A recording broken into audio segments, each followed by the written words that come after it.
Welcome back to Artist on Record, your ultimate intimate conversation with your favorite artist. And make sure you subscribe and hit the notifications tab so you don't miss future episodes. Today we have a special one. In this clip, we have a true titan of the music industry. Multi-time Grammy Award-winning producer Russ Titelman is in the hot seat. With a career that has shaped the sound of generations, Russ has produced some of the most celebrated songs and albums in history.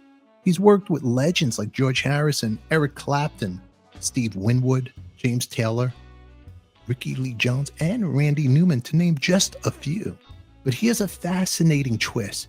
Did you know at one point Russ played guitar on a Jagger Rolling Stones track? You won't want to miss this exclusive insight into the mind of one of the greatest creative forces in the business.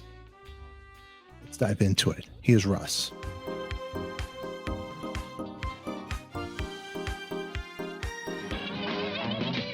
This is Mick Jagger, lead singer and foremost personality of the famed Rolling Stones. You're on this track, and correct me if I'm wrong, and one of my favorite tracks from the movie performance, Memo from Turner. You're on guitar on that. It's one of my favorites too. I'm on rhythm guitar on that. So here's the story. Donald Cammell was the co-director of that movie. And he was there for every second of the recording of the soundtrack. So Nietzsche, who was a genius himself.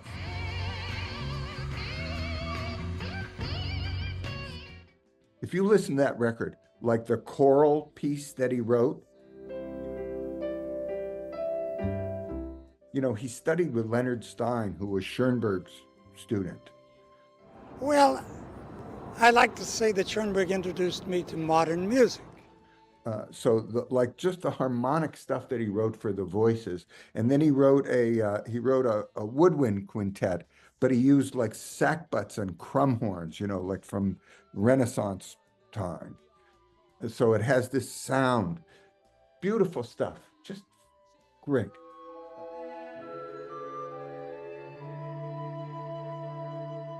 Anyway, they had a track that was done by Traffic. I remember you in Hemlock Road. For Memo from Turner. And Cammell one day said, you know, I don't really like this track. You guys do it. So we had Jagger's voice and a click. And we'd heard what Traffic had done. And so it was just me on rhythm, Ry playing slide, Bobby West on bass, and Gene Parsons on drums. And Randy Newman played the B3, which he didn't really do anything. It was just like pads, you know, you can hear it in there kind of.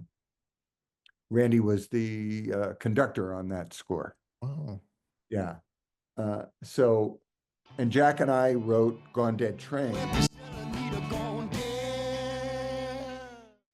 That opens and closes the movie. And so that was that band, except Jerry Sheff was on bass on that. Whoa. Jerry Sheff was on everything but Memo from Turner. That was Bobby West. So all the rock and roll things are all just us. And kind of done, you know, there were the chord changes and we just kind of came up with the stuff on the fly. So anyway, Cammell says, you know, you guys do it. So we listened, and I came up with the part that I did. It's kind of low, you know, and the Keith jiggy ding, you know, Keith like stuff. And Ry played slide, and I think it was 2 takes. We just did it. And then Cammell said, go make noise in the solo. So I played which was kind of based on what the Traffic one had, the kind of opening of the solo, you know. So.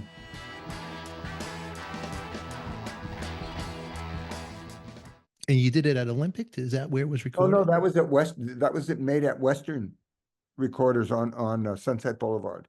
Oh, well, so you guys recorded it there, because all the Wikipedias, they say that the songs were recorded over there in London. Okay.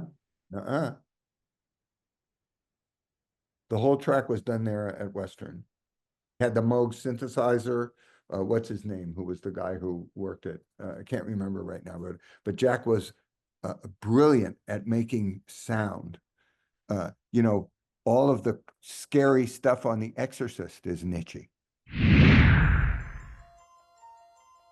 All the soundscape stuff.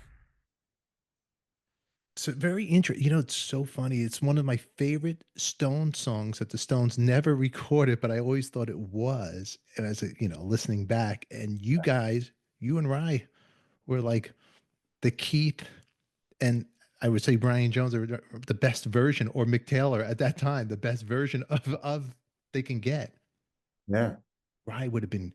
I could picture him being in the Stones. Was he ever offered to be in the Stones? Did they ever try to catch I him? don't think so. I know he went over and he played with them. What a talented cat he is, man. One of the greatest in the world. One of the greatest. Yeah. Fantastic.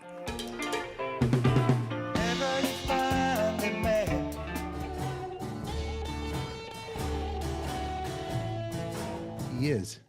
That slide on Memo from Turner. So the whole song is just a great song. It's pretty great, isn't it?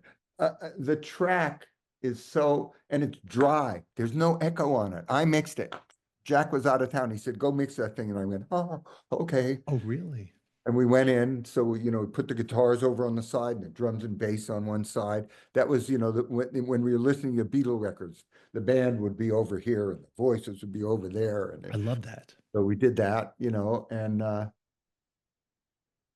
guess drums and bass are on one side, the two guitars are on the other, organ in the center, Mick is in the center, and the lead is, I think, in the center, the lead guitar. That was such a hard track to find too. I remember trying to find the albums until they released the London years, their singles. They released it later on, besides if you bought the soundtrack for Performance, which was hard to find back then in the stores, I remember, but fantastic. Yeah. That's a big one. It's a cool track. It's a very cool track. You get a lot of people asking you about that, or no? Not really. And also Bobby West, he it's more like a Motown bass part. Mm-hmm. That in itself sets it off by itself. Like there's no Rolling Stone record that has that. That bass line is incredible.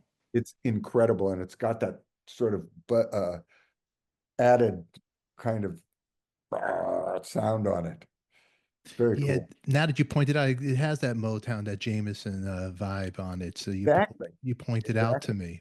And Bobby was this really handsome black guy with an afro, and he was also a race car driver. Oh, wow. Here's another fun fact on bassist Bob West. Not only did he work on the Wrecking Crew sessions, he also co-wrote the Jackson 5 hit song, I'll Be There. I'll be there to protect you. Released on Motown and played based on that classic hit as well. Let's start up a conversation in the comments. Post us your thoughts below. You can catch all episodes in our members only club or right in Patreon. Support the channel, join the fun. Now click either here or here for our next episode. And as always, who loves you, baby? We do. Thanks for watching. We'll catch you all later.